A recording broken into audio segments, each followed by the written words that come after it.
কিন্তু যারা ফ্যাসিস্ট আওয়ামী লীগকে কোনোভাবে পুনর্বাসন করতে চাইবে, যারা ভালো আওয়ামী লীগ এবং খারাপ আওয়ামী লীগের যে বয়ান এখন মার্কেটে আনতে চাচ্ছেন, আমাদের শত্রু জ্ঞান আমরা তাকেই করব যারা আওয়ামী লীগকে বন্ধু জ্ঞান করবে।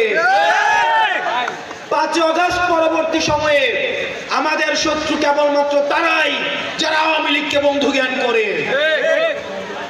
সুতরাং আমরা স্পষ্ট করে বলতে চাই, গত 3 দিন ধরে বাংলাদেশে যেটি টক অফ দ্য টাউন, আমরা বলতে চাই কোন ইনস্টিটিউশনের প্রতি আমাদের কোনো ধরনের নেগেটিভ কোনো ধরনের দৃষ্টিভঙ্গি নেই।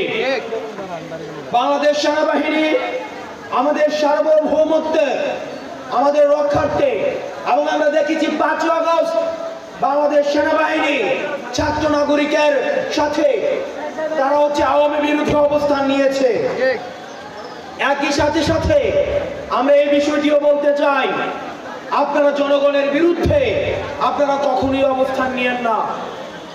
একই সাথে এই বিষয়টিও স্পষ্ট, গত 1.5 দশকে যে জুলুম হয়েছে,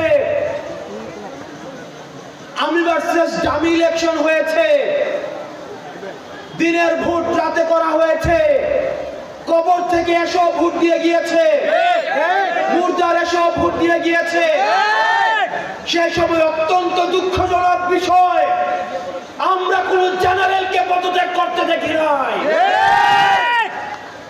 এত ল অ্যান্ড অর্ডার সিচুয়েশন খারাপ হয়েছে, আমরা কোন মন্ত্রণালয়ের সচিবকে পদত্যাগ করতে দেখি নাই, আমরা কোন ডিসি কে জনতার কাতারে নেমে আসতে দেখি নাই। আমরা আপনাদেরকে প্রতিজ্ঞা করতে চাই, পরবর্তী বাংলাদেশটা আওয়ামী লীগ যে ইনস্টিটিউশন গুলোকে নষ্ট করে দিয়েছে, আমরা আপনাদেরকে সাথে করে আপনাদের সহযোগিতায় এই ইনস্টিটিউশন গুলোকে আমরা জনমানুষের ইনস্টিটিউশন হিসাবে গড়ে তুলব। একই সাথে আমাদেরকে সচেতন থাকতে হবে, বাংলাদেশ সেনাবাহিনী সহ শুরু করে যে ধরনের ইনস্টিটিউশন গুলো রয়েছে, এগুলোর বিরুদ্ধে যেন জনতাকে এগুলোর বিরুদ্ধে যেন কেউ দাঁড় করিয়ে না দেয়। সেনাবাহিনী থেকে শুরু করে বাংলাদেশের প্রতিটা ইনস্টিটিউশন, অ্যাডমিনিস্ট্রেশন, জুডিশিয়ারি, প্রত্যেকটা ইনস্টিটিউশন এগুলো আমাদের। আওয়ামী লীগ এগুলোকে ধ্বংস করছে, এগুলোকে আমরা সংস্কার করে এগুলো জনমানুষের ইনস্টিটিউশন আমরা পরিণত করব।